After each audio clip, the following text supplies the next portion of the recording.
गोलमाल है भाई, सब गोलमाल है।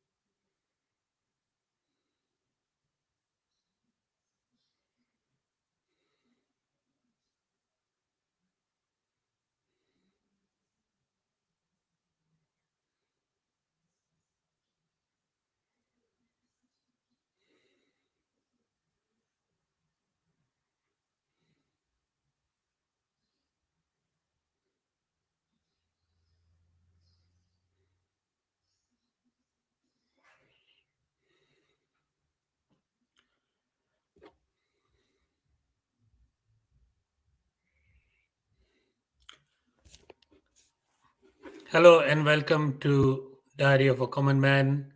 My name is Salim Lalani. Just before we start, there is one more update I need to give you. And apart from that, uh, I have one more item to talk about, which is the zone in Africa. So, as you may have heard by now, that they have decided to stop the cash the zone payments in Africa. Whether cash is not accepted, that we don't know. But what we heard last week from Tanzania is that in Dar es Salaam Jamaat Khana, the leaders, the council started distributing forms uh, for the Jamaat to deposit the money, the large amount in Aga Khan Foundation Tanzania's bank account. And that I spoke last week that it created history because that has broken the tradition since the banking system has started. Obviously, 1,000 years ago, it used to be in cash because there were no banks. But ever since the banking system started, uh, the cash was the only payment. In 2022, they have decided to stop the cash payment and deposit the money, large money, in Aga Khan Foundation's bank account. Why would they do that? Cash was the preferred method of collecting the religious revenue. What made them put large amount in cash?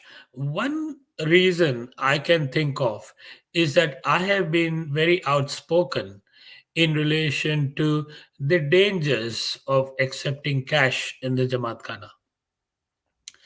And have they listened to me? Are they freaking out because of uh, my comments that I have made on this channel? Or do you think it is something else?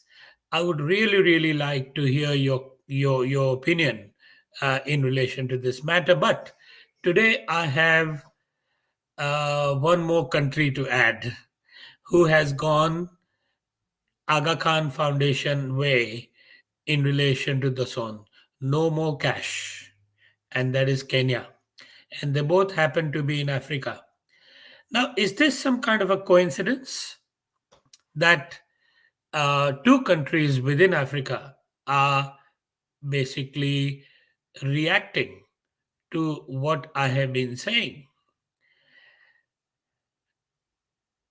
Apart from that, do you think it's a coincidence? And apart from that, do you think Africa has reacted or freaked out because it has reminded them, my comments have reminded them of what happened in 1972 in Uganda, that the Africans were not really happy with the Indian community. Uh, the way they conducted themselves. So could this be a repeat, uh, potentially a repeat of 1972? Only time will tell if that is the case. But I do have to report to you that Kenya has now followed suit. They are not accepting cash. Oh, sorry. They are encouraging people to put the money in AKF's bank account. All right. Now let's start today's discussion, and that is Aga Khani lies. Now, Aga Khani lies are all over the place. In fact, the whole system, because it is a scam, it is founded on lies, misinformation, misguidance, and deception. And it all starts with the ginans. There are numerous ginans which are the products of of copying from the Hindu scriptures. They just cut and paste.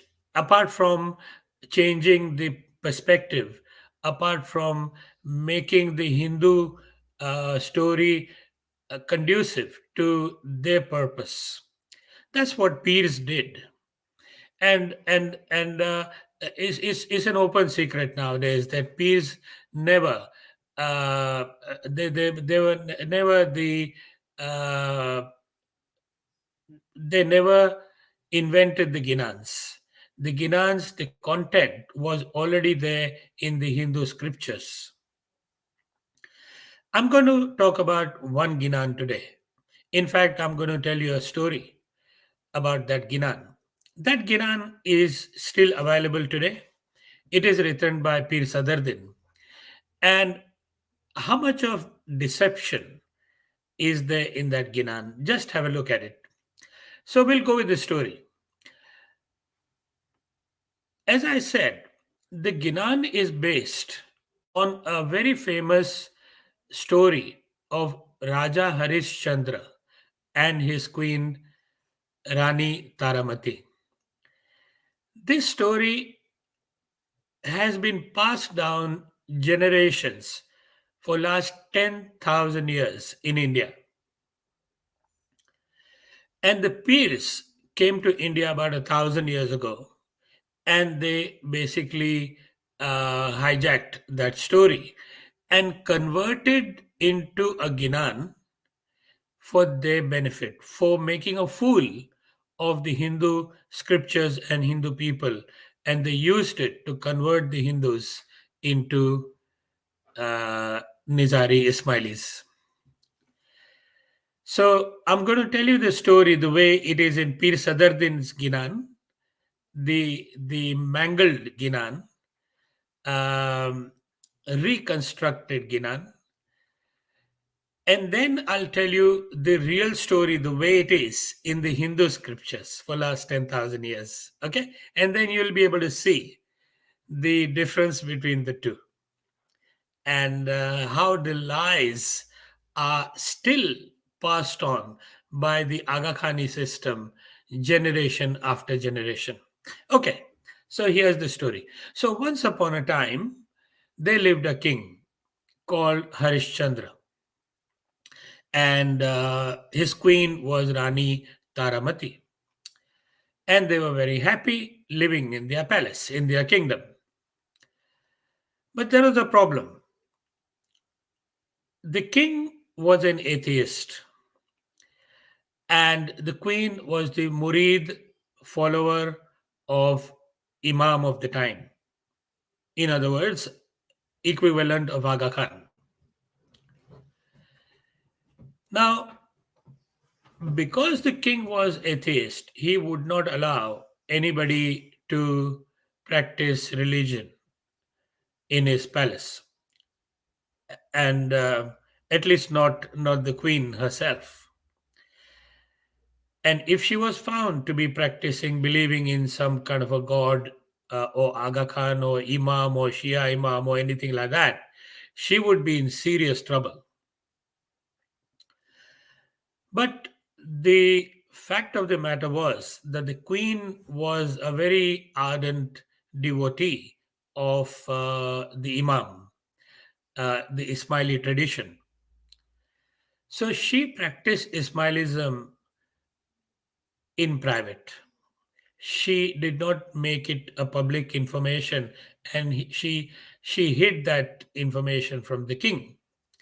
So every night when king used to go to bed, the queen would wake up in the middle of the night, ride king's horse called Hanslo, and she would go to Jamaat Khana in the morning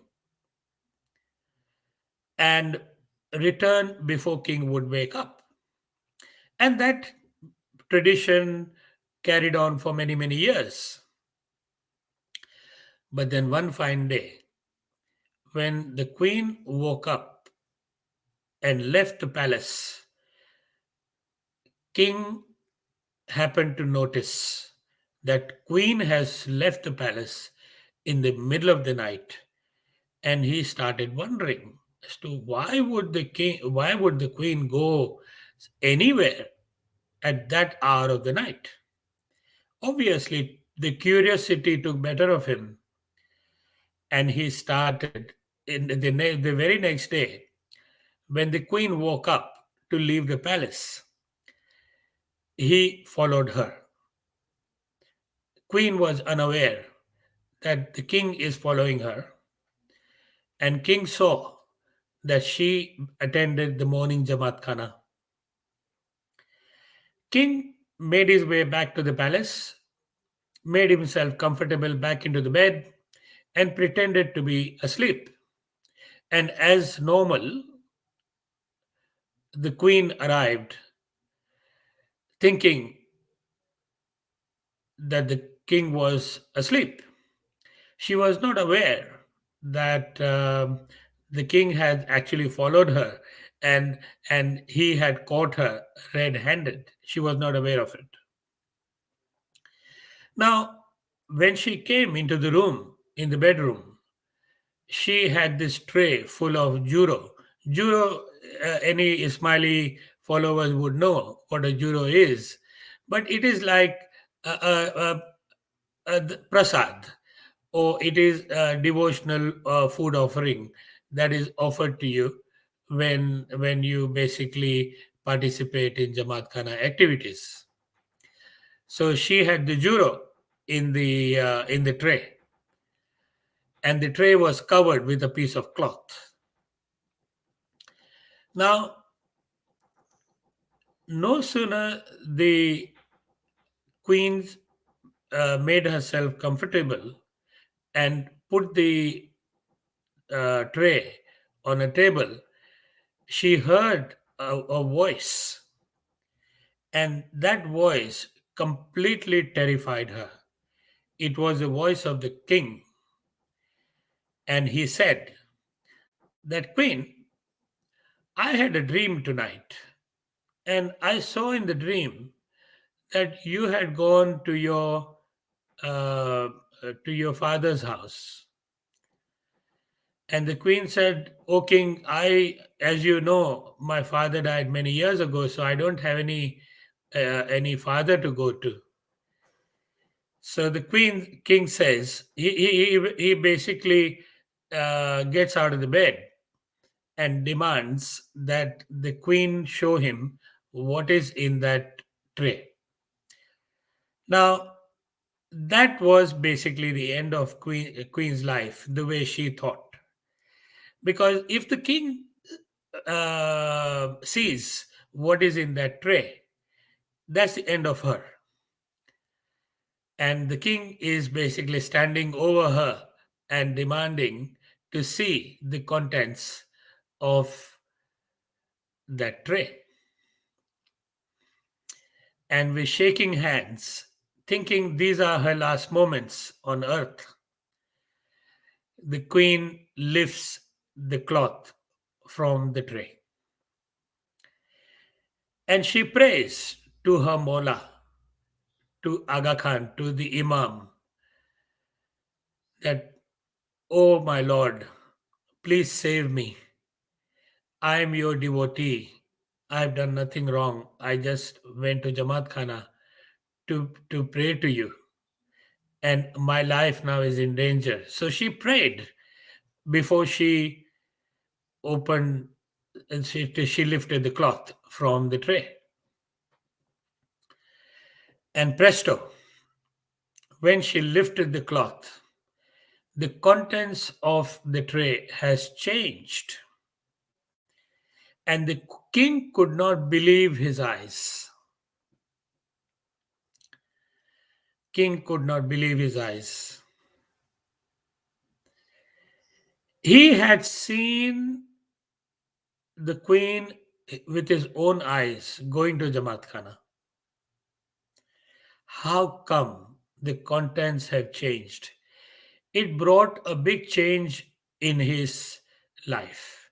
He now thought that the religion that the queen is following has got some substance in it. She must be right. Her belief is right. Her belief in the Imam of the time is right. So he all of a sudden he drops the dagger that he had lifted to kill the queen, and he basically begs the queen to accept him in the.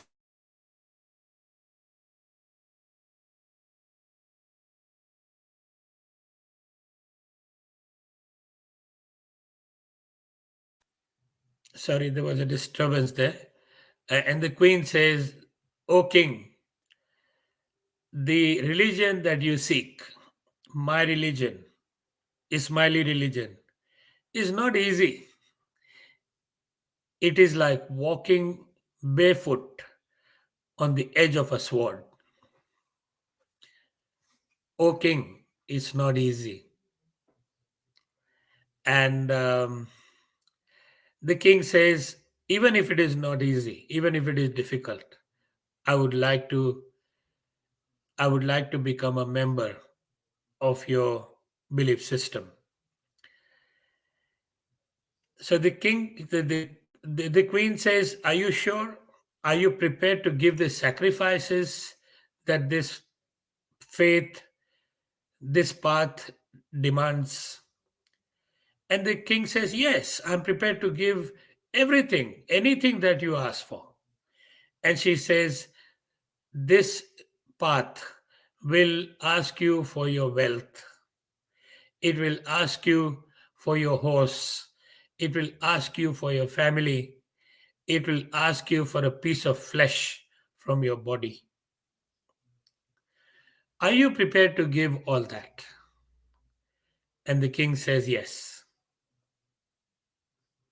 And in reality, according to Pir Sadruddin, that is, the king became a beggar. Beggar in the sense he didn't beg, but he was no longer a king. He left the palace, he left the kingdom, and he worked in a cemetery as an assistant to burn the bodies. He worked for somebody. Okay. He gave away his family. He gave away his horse, his favorite horse. He gave everything that the queen asked for. But one day, but one day, the queen comes to the cemetery, and she basically sorry, this is just ignore what I just said. So he gave all the sacrifices that the queen had asked, and hence he achieved salvation. The Mawla, the Imam of Ismailis, granted him the salvation. And not only that, he basically converted millions of people into Ismaili religion. This is the story according to Pir Sadruddin, the story of King Harishchandra and Queen Taramati. But it is a lie, it is a deception. I'll tell you the story the way it is in Hindu text, Hindu scriptures. And if you don't believe me, you can Google the story of King Harishchandra and Queen Taramati. So I'll tell you that story the way it is now. Once upon a time, there lived a king called Harishchandra and his wife Taramati. King was a very pious kind of a person, and so was the queen. They were very nice people. One day, the king went on a hunting expedition on his own, on his favorite horse called Hanslo. And when he was basically galloping through the jungle, by mistake, unaware that a sage was meditating in that jungle, and the king disturbed his meditation, his concentration. And the sage cursed him, or was about to curse him, that you broke my meditation and I'm going to curse you. And the king fell on his feet and he said, please forgive me. I I did not intend to uh, disturb your concentration, your meditation. I wasn't even aware that you are here. Otherwise, I would have basically got off my horse and I would have quietly bypassed you. But the sage was adamant that he was going to curse him. And curse is something that in Indian culture we try to avoid as much as we can because it can bring disastrous results, consequences. So the king once again begged the sage to forgive him, but the sage would not forgive him. In the end, the sage said, okay, I'll forgive you, but on one condition. You give me what I asked for. And the king says, done. You ask me, I'll give you that. So he says, I want everything that you have. So he says, look, I have my kingdom and I'm a king. And the sage says, yes, you need to give that away. So the king says, okay, fine. I give you my kingdom. I'm no longer a king. Then he says, but you still owe me more. And the king says, I don't have anything more. I've given you everything that I had in my kingdom. What else do I have? And he said, that is not my problem. I need more. And the king says, okay, give me some time. I'll see if I can work somewhere and I can basically get you more. So he goes to find work and he goes in the market looking for a job. And he finds a job at a cemetery where they burn the dead bodies. He gets a job as an assistant and he basically saves a lot of money, whatever money he could save, and comes back to the sage after 1 month. Sage had given him 1 month to basically give him more, and the king brought whatever he could after 1 month, and the sage was still not happy. He needed more. He demanded more. Otherwise, he would curse the king. The queen says, I will sell myself. The queen sells herself to an old man. And whatever money they get from the sale, they give it to the sage. And then one day, what happens is the queen brings the dead body of king's son, and the name of the son was Rohidas. And Rohidas's dead body queen brings to the king. The king obviously is working in the cemetery, and the queen says to him, "O king, my son Rohidas has died. I would like you to basically do the last rites." And the king says, "Okay, I'll do the last rites, but I will not do it for free because I work for someone." The queen says, "I don't have any money." And the king says, "You will need to get some money."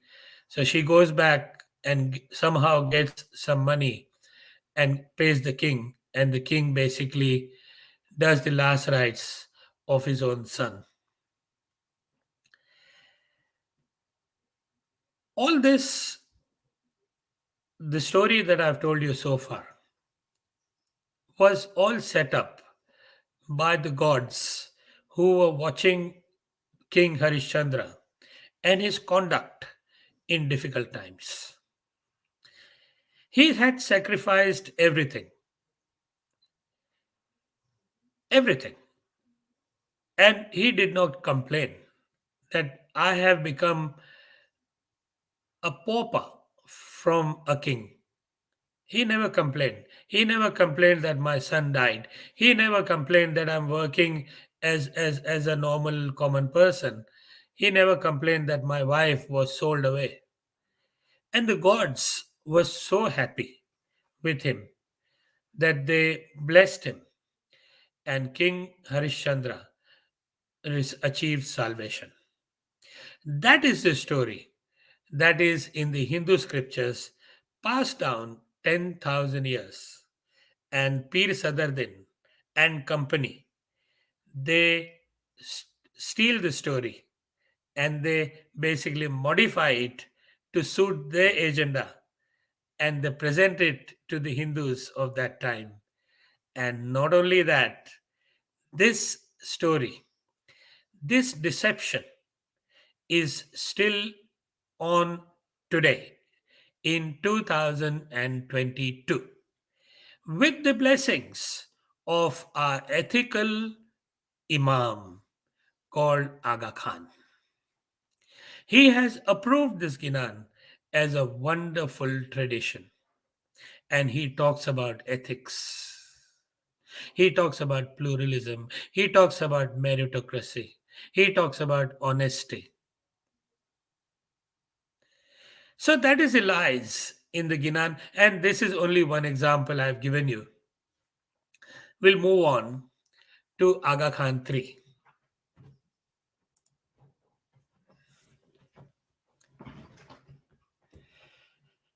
The lies of Aga Khan III.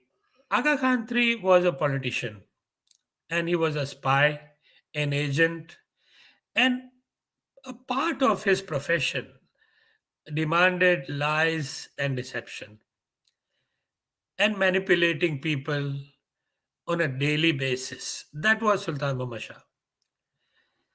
But actually, before I start the story of Aga Khan III, the Sultan Muhammad Shah and the lies, I would like to take some questions.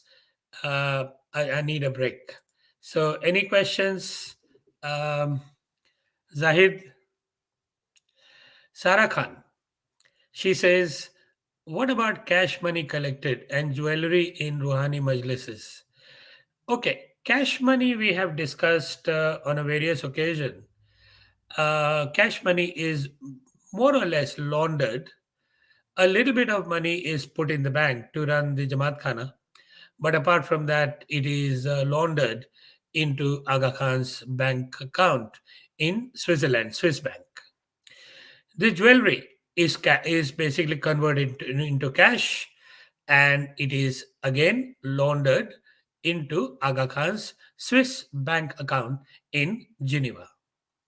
Okay, next question.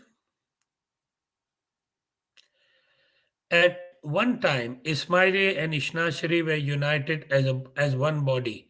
What led to this split? Was it because Ishnasharis objected to paying the son? Yes, this is a very good question. I don't think Ismailis and Ishnasharis were united united as if believing in one theology. Their theology was different. They are called 12 imam. They follow 12 imams, and Ismailis follow Aga Khan, the 49th imam. uh, and they believe in all the 49 imams, but Ishnasharis only follow the first 12 imams. Now their 12 imams are a little bit different to Ismaili imams. So from theological perspective, they were never united. Okay, so let me clarify that. But I think what you're trying to ask is that when the Khojas, when Ismailis were converted, um, and the Ishnasharis were converted in India by different peers and by different Khwajas. There were Ishnashari Khojas and then there were Ismaili Khojas. Ishnashari, the split happened a long time ago, but and there were many splits along the way. But the most famous split that happened was during the imamat of the Aga Khan I, when a lot of people in India, they said that they were not Ismaili Khojas, they were Ishnasharis, and they separated from Imam Hassan Ali Shah. Okay, they even went to the court to basically demand that Aga Khan I has got no right to ask us for the son. And that case is famously called Khoja case of, I think, 1877, but I'm not too sure about the date. But yes, the Ishnasharis and Ismailis split on the issue of the son that Imam Hassan Ali Shah would demand of everyone. And these people said that, look, we are not Ismailis, and you have no control over us or over our money. Yeah. All right. Next question. Hindus should sue Ismailis for stealing their stories, same as Aga Khan's for Farman copyright. Actually, you do make a very good point, that if Aga Khan has a copyright over his literature, which is stolen anyway. The content, he never owned the content, so by law he should not be granted copyright anyway. But being the sort of organization he runs, they can manipulate people and they can manipulate governments and the authorities into doing so many things under the cover of deception. So, but you do make a really good point. And let me take a note of this, because this is something that should be considered. I don't know how far is it going to go, but let me find a pen and write it down.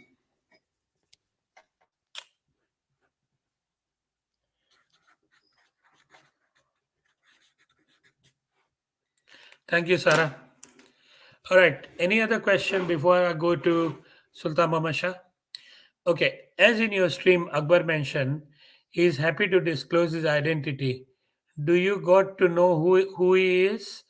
Oh no, I don't think he said he was happy to disclose his identity. Why would he?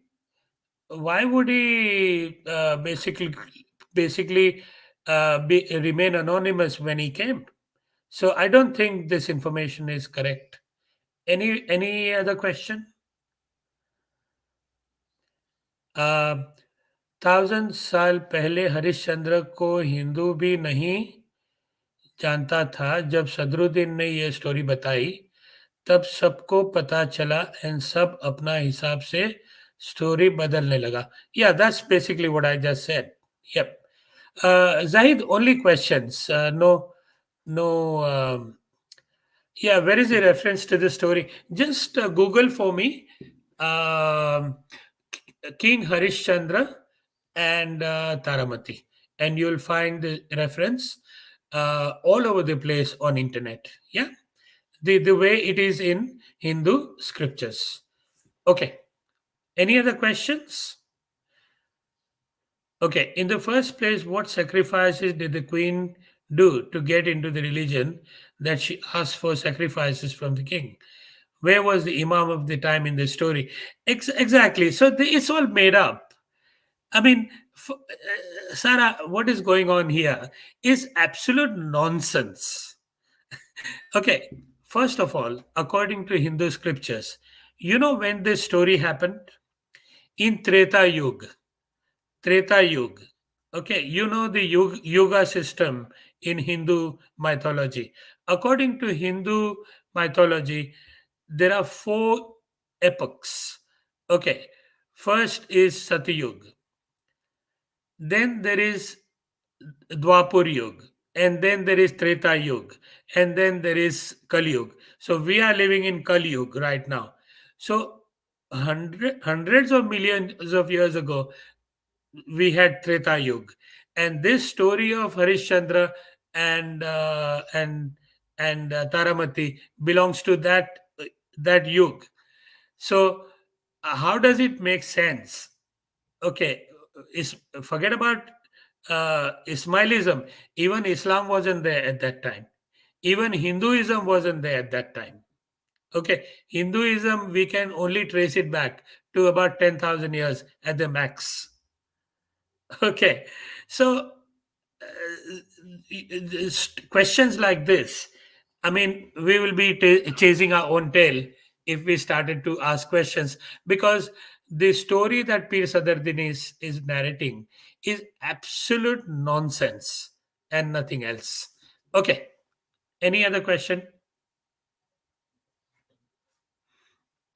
Does Aga Khan's Pir practice MK ultra satanic ritual abuse? What is MK ultra satanic ritual abuse? I have no idea, Josephine. Anyway, we'll take the next question. Satanic, I can say this much, Josephine. I don't know what is MK Ultra, but satanic rituals, I don't think so. These are pretty harmless people, Aga Khan is. All right. So now we'll go to our story. We'll take more questions a little bit later. But now we come to the lies of Aga Khan III. And guys, if you can ask, I mean, I appreciate all types of questions, but try and ask questions in relation to what I'm talking about today, okay? Or the topic of the day. But if you have any other question, that's fine. Aga Khan III. The two lies that I would like to talk about today is one, he lied to to the Muslim Ummah in 1908. And the lie that he wrote in his will in 1955, 2 years before he died. And I'm highlighting only these two lies, although, as I said, that his life was full of lies. Yeah. But these lies, these two lies, had consequences, far reaching consequences. Yeah. Lie number one. In 1908, Aga Khan married an Italian girl, Aga Khan III, that is, Italian girl called Teresa Magliano. Teresa was only 19 years of age and he was 34. But that's not the problem. The problem is that he was already married in India and he had abandoned his first wife. And he wouldn't say anything about Shahzadi to anyone, including Teresa, that he was married. Okay, but that's okay. All right. But here's the problem, that he married. So as far as the people were concerned, nobody knew that he was married, and he was having a relationship with Teresa. That is, they were, in today's terminology, they were in a live-in relationship. Now, what is, what a live-in relationship is? That you basically live with each other without tying the knot. So they were living together, and not only they were living together, they had a son out of that relationship, and the name of that son was Mehdi. Now, unfortunately, little Mehdi, he died in infancy. He contracted meningitis. But when Mehdi was born, the whole community, particularly the Islamic Ummah, and a lot of Ismailis, the followers of Aga Khan, they started, there were rumblings all over the place, that how can this happen? Imam produces a child without marriage. This is a sin in Islam. It's called zina. So there was a lot of rumblings, and people started pointing fingers. So Imam Sultan Muhammad Shah, the manipulator, the great manipulator of the century, Aga Khan III, you know what he said in his defense? Hang on, hang on, hang on. I have married Teresa before I had the relationship. And guess what? This time he was right. He had indeed married Teresa in Cairo. But look at the deception. He did not tell anybody that he married Teresa according to the muta ceremony, not nikah ceremony. And I think a lot of my viewers know what is muta, and they know what is nikah. In case you don't know, let me give you an idea. Muta. Muta is a temporary contract of marriage. Nikah is a permanent contract of marriage. In the tradition of muta is Arabian tradition. Even before the Prophet, it was practiced. And it will remind you, if I describe it, it will remind you of something. The way it works is that when men went on expeditions, whether it be hunting expeditions for a long period of time, or they went away for business, or what have you, they missed female intimacy. Wife was not with them. They wanted female intimacy. So they created a system of muta. With the muta, wherever they are, they can basically ask a woman to marry them for couple of hours, a couple of days, a couple of weeks, a couple of months. So the term of the marriage contract can be as little as a couple of hours. And at the end of that term, a fixed meher or a fixed dowry uh, alimony is given to to the woman. Does it remind you of prostitution? A couple of hours, a couple of days, and no strings attached. Sunni Islam do not practice muta anymore, because, or rather, I don't think they have practiced it throughout history, but I could be wrong. Okay, Sunnis never subscribed to the idea. Shias did. Okay, some of them still do. All right. But many Shia scholars have openly said that muta is legal prostitution, and Sultan Muhammad Shah did it. And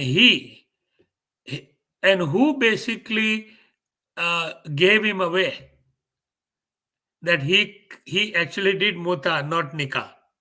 He himself did it. In the will, when it was read out after he died, he wrote in the will that the marriage in 1908 was a muta ceremony. It was not nikah. Yeah? Okay. So that was a lie told to the Muslim Ummah.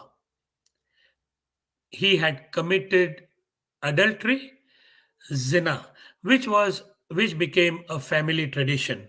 His uh, his son Ali Khan did it, and today the Aga Khan has done it twice, and he has got caught with his pants down. Anyway, that was lie number one for Aga Khan III. Lie number two came when his will was read out. And in the will, he says, in relation to the succession, who becomes the next Imam, he said, I will appoint my grandson Karim, not my son Ali. Why not? Why not Ali? And he gave a reason in the will that this is 1957. He says we live in an era of science and technology and atomic research, and the Ismaili community will be better served by an imam who is young. Now Ali was about 48 years of age, or 47 at that time, and he was bypassed because he was 48 years of age, and his son Karim was only 20, 21 years of age. But this was a lie that everybody knew. It was a lie because in the history, throughout the Ismaili history, not one imam had given the imamate to anybody else apart from his son. Sultan Muhammad Shah became the first one to do that. Why? Because Ali Khan had gained a reputation, a global reputation as a playboy. Not only a playboy, a Casanova. You have one woman today, you have another woman tomorrow. And then you have the third one day after tomorrow. And it keeps going on and on and on and on and on and on. And this was open secret in those times. He was all over the papers for his womanizing, for his gambling, for his drinking, and everybody was concerned. The Imam was concerned, Aga Khan III. If anybody gave him a hard time, it was Ali Khan. Nobody could give a hard time to Aga Khan III. It was only Ali Khan that could give him the hard time. He was very concerned that how am I going to make this son of mine an Imam? How? Ismailis were worrying. How is the Imam going to pass on the Imamate to Ali Khan?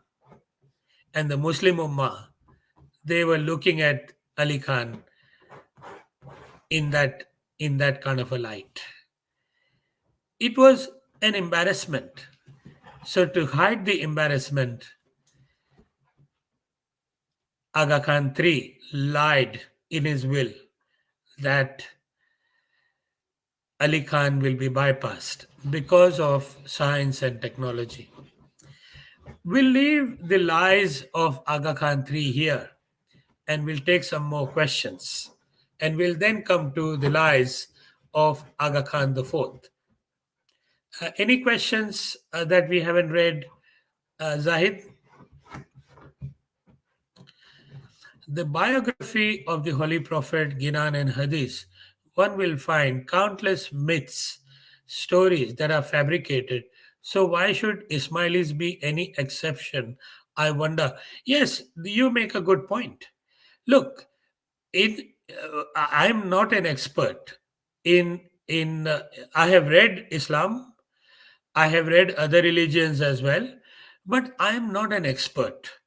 Uh, I have not made a deep study of any other traditions apart from Ismailism.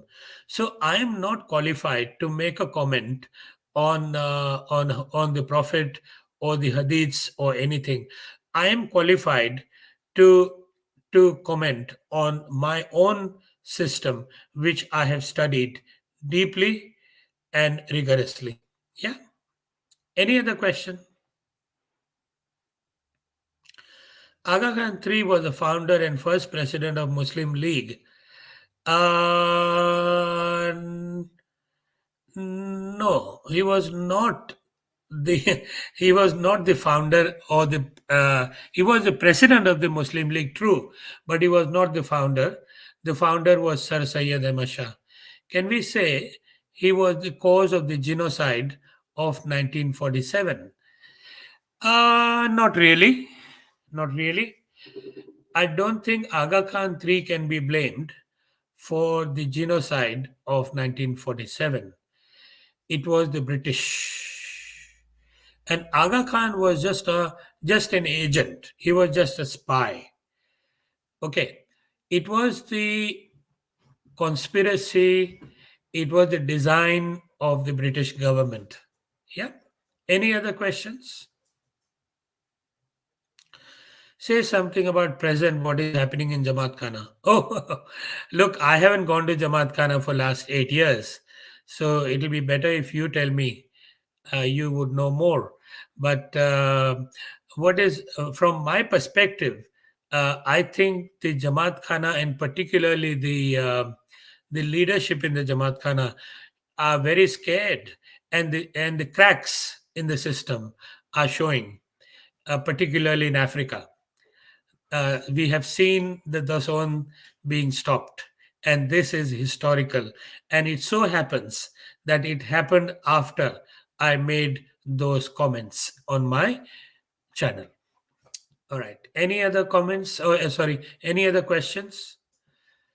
Salim Lalani is interesting. God needs to be educated in science. Yes, exactly. Exactly the point. Aga Khan III forgot about it, that he was God. Very, very good point. Very well picked up. Yes. Any other questions? One question: why Ismaili not worship all dependent of all nine avatar, any of 10th avatar? Oh, I don't understand this question. One question: why Ismaili not worship all dependent of all nine avatar, any of? Your question doesn't make sense, but I think I do understand what you mean.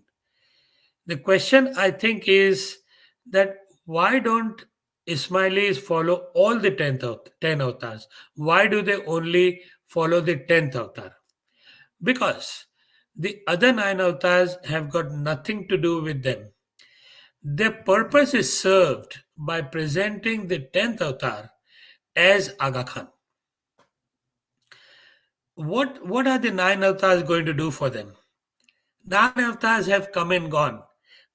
According to Ismailis, the 10th avatar, the final one, is here, and that is Aga Khan. That is their purpose. Okay, next. All right, so we'll now go to Lies of Aga Khan IV. In fact, what I'll do is I'll play a video for you. Have a listen to this.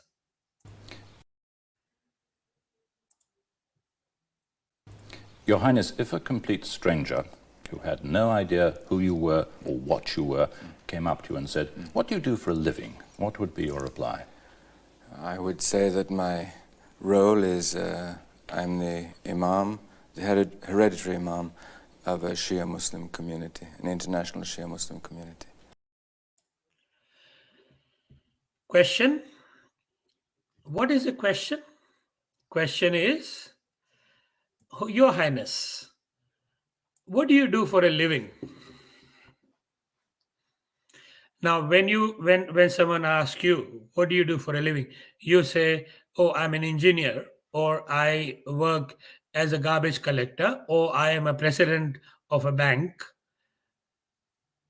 But what answer does Aga Khan give? This is what I do for a living. I am a Shia Imam. So his source of income is coming from being an Imam. And note one more thing, that he is an Imam of Shias. Is he joking or what? He is Imam of only a small fraction of Shia community. And he said there that he is the Imam of a Shia community. All right. Now, the thing to note here, that he becomes a Shia Imam. But guess what? He would not tell the person who is interviewing that he poses himself as God behind closed doors. He said, I am an Imam. Yeah? See the deception? All right. Let's have a look at one more video. Also discriminated against them. Sometimes they're even called by other Muslims heretics. Well, I would start by saying that in all faiths there are differences of opinion between one interpretation and another. Today I wouldn't say that the Ismailis are discriminated against. On the contrary, I think we are building more and more bridges with more and more different interpretations, because the notion of pluralism in Islam. Okay, the question was in relation to the murids of Aga Khan. The Muslim community called them heretics. Imam denies that. That is a lie. Ask the murids in Iran. Ask them. Ask the murids in Pakistan. Ask the murids in Syria. Muslim community have declared Aga Khanis as heretics. Lie number one. In the small sentence, see how many lies are coming. Lie number two, that we have built bridges. What bridges is he talking about? Forget about the bridges with the Muslim community. His own community has got no bridge at all. No bridge. If they want to speak to the Imam, there's no way they can speak to the Imam. Salim Lalani has been screaming for 1.5 years now that Mr. Aga Khan answer the allegations. Okay, Salim Lalani is a very small kind of a person. I mean, he's not worth Aga Khan's time. But what about 900 people? 900 people demanded that Aga Khan, you have to respond to these allegations. These 900 people do not mean anything to Aga Khan.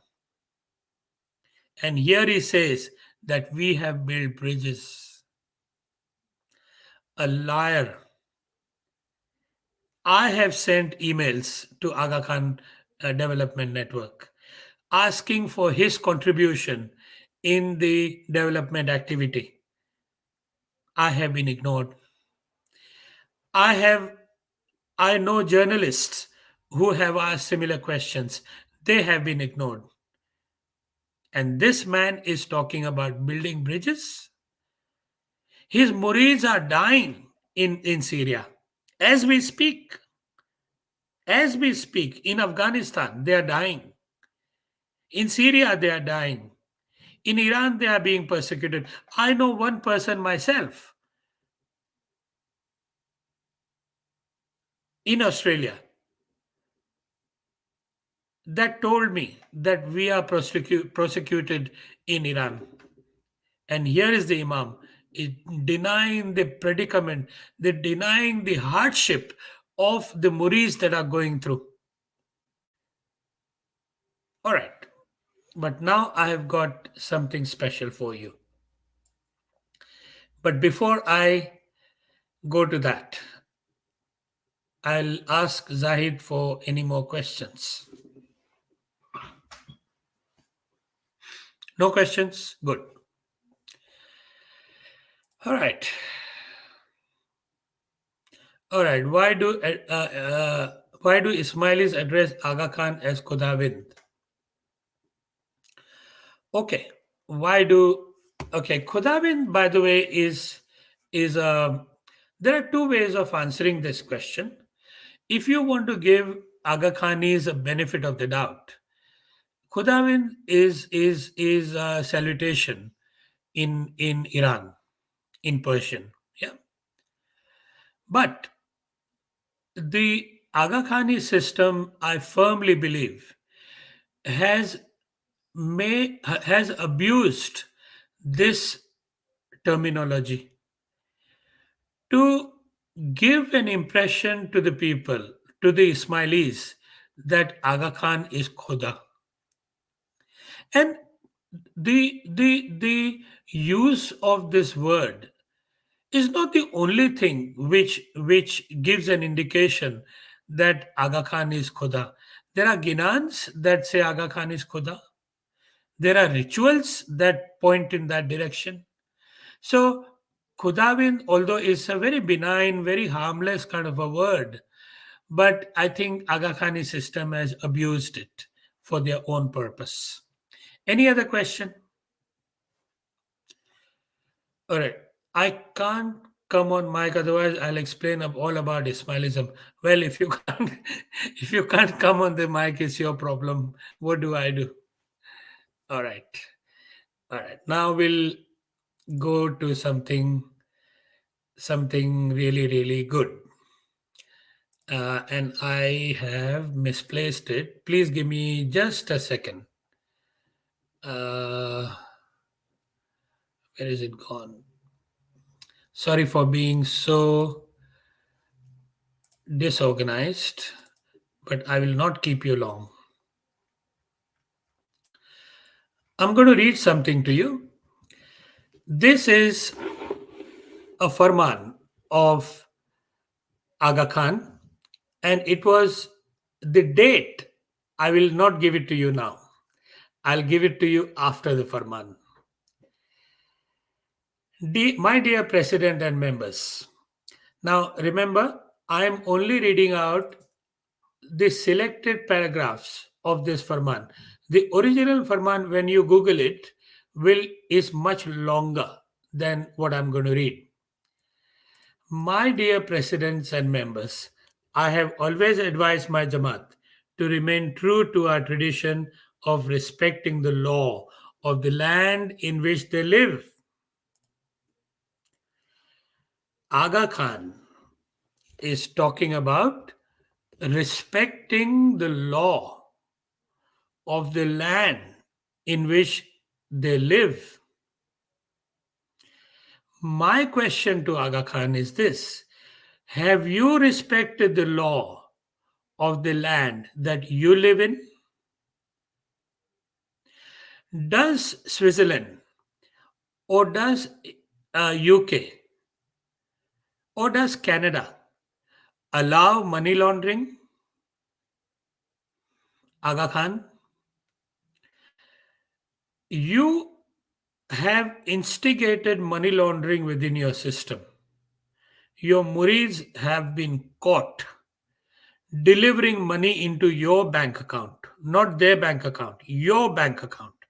And this was proven by the US and Canada investigation. And you are talking about the law of the land. How shameless do you have to be, Aga Khan? Okay, let's go to the next part of the Farman. I reiterate my farman to my Jamaat to reject any form of violence, disorder, illegal activity, or any other action which are contrary to the law of the land. Law of the land. Anyway, now I'm going to read to you something that even I didn't know until I noticed the date. Have a look at this. I'm going to read it to you now. In the same Farman, my Jamaat should avoid, and ladies and gentlemen, whoever is listening to me now, I would like you to tell me as to what is the Imam referring to in this paragraph. My Jamaat should avoid, actually, before I read this paragraph, I'll give you the date so that you will work out as to what is the Imam talking about here.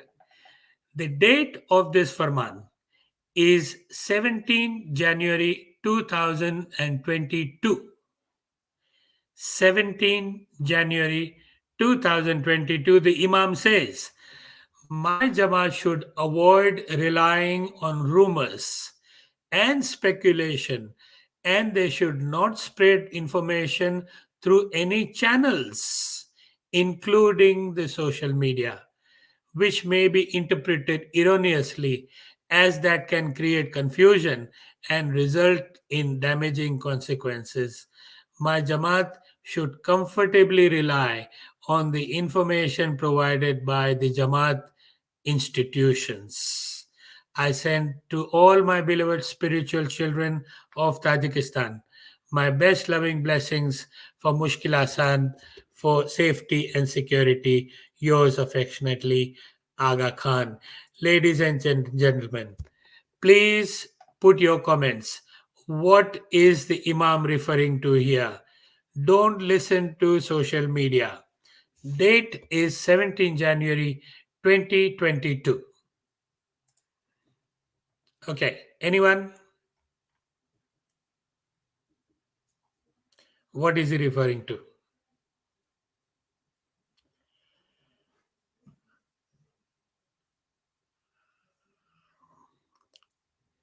No comments about that? No idea? Okay, let me give you a clue. And maybe after I give you the clue, maybe you'll find out. When did I start my campaign? Anybody, any idea? Just put one comment. When did I start my campaign? Anyone?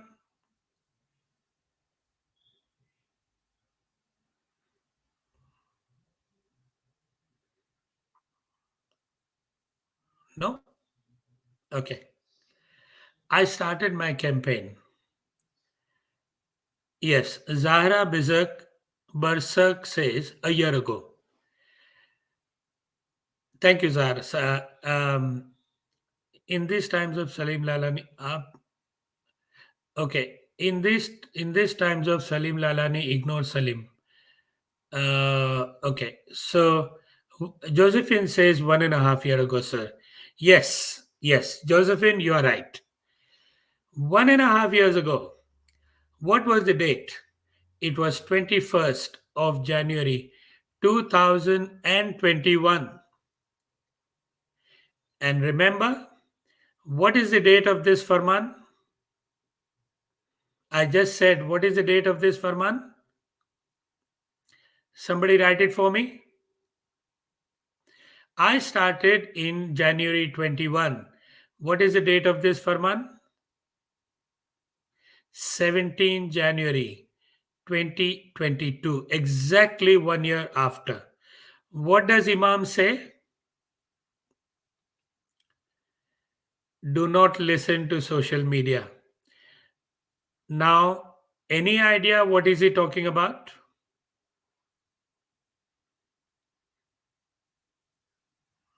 Okay, SJD, you got it. Okay, tell me, what is he talking about? I'll wait.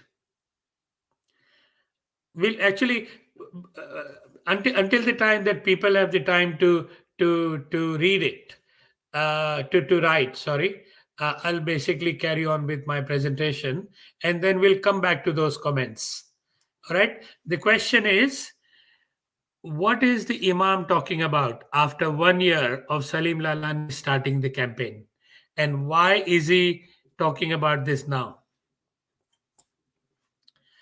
All right. Josephine has already said that people are stopping to pay the son. Yes. He is saying ignore Salim. Sara Khan is saying, Aga Khan is saying ignore Salim. That's basically what he's saying in that farman. Yeah. Sami Lal is saying, yes, he's talking about you. Zulfikar Karim is saying, yes, Salim, he's talking about you. That you started this in January 21 and he is freaking out. His income has gone down. People are not paying the sond anymore.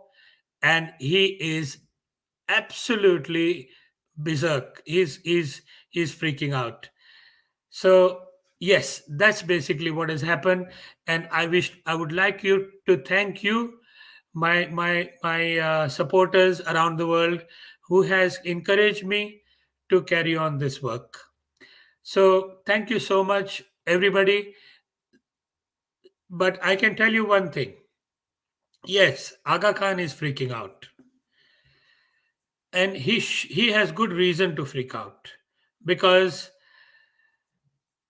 what is coming next, I am not allowed to give you details of that. But what I can say is that the law is going to go after Aga Khan. That I can say. When will it happen? Will it happen this year? Next year? In the time of the new Imam, when the new Imam comes? Uh, what is the new Imam going to do? We don't know. We don't know. But what I do know is that we are working with the authorities right now, and they are investigating. It'll take time, but rest assured, Aga Khan and his murids and his fraudulent system, the fraudulent leaders, they will lose their sleep from here on, particularly the Mukhi Sahib will lose their sleep, because the authorities can walk in the Jamaat Khana any minute. It could be this week, it could be next year, it could be the year after. Now, if we don't have any other questions, we'll call it a day. Zahid, do we have any questions?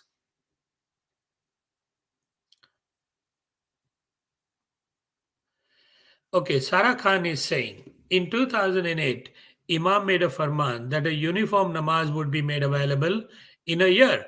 What happened? Wasn't that a lie? What ethics and what morals? Correct. Now, Sarah, let's discuss this a little bit. Uniform namaz. What you mean by uniform namaz, I think, is that 5 times namaz along with other Muslims. Everybody says 5 times namaz. So Aga Khanis will also say 5 times namaz. That's what we were told, right? But that is not possible. Because if you do namaz, then what about the Hajj? What about zakat? What about roza? Because everything can be managed. Zakat cannot be managed. Because the zakat will go to the poor people. Because Allah says in the Quran that the zakat is for the poor and the needy and the people who are in debt, etc. But here, the system is designed to benefit Aga Khan only, not the poor. Not the poor. That's not going to work. Namaz on its own is not going to work, and that is why they have given up the idea. And I don't think they were serious. I don't think they were serious about it in the first place. They were not. They were not serious. They were just fooling around, because there were some people, I remember, in the 70s. There was a little bit of a revolution, or there were murmurings and there were rumblings that they were putting the pressure on the Imam. I think it was in 75 that that Ismailis, if they want to be called Muslims, they should basically behave like Muslims.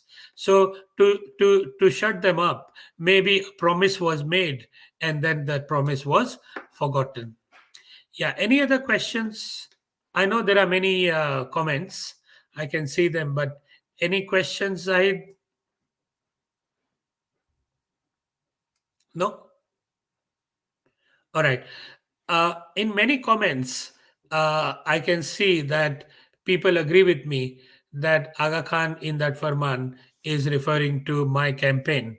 So this is only going to encourage me from here on. It is going to keep the fire in my belly alive. And I promise you that I will die, but I will do what I can do before I die. I will give everything that I have before I die. In the process of protecting the poor and the marginalized from the greed of Aga Khan. With that thought, I will say goodbye to everyone. Take care of yourself. I'll see you next week. Bye bye.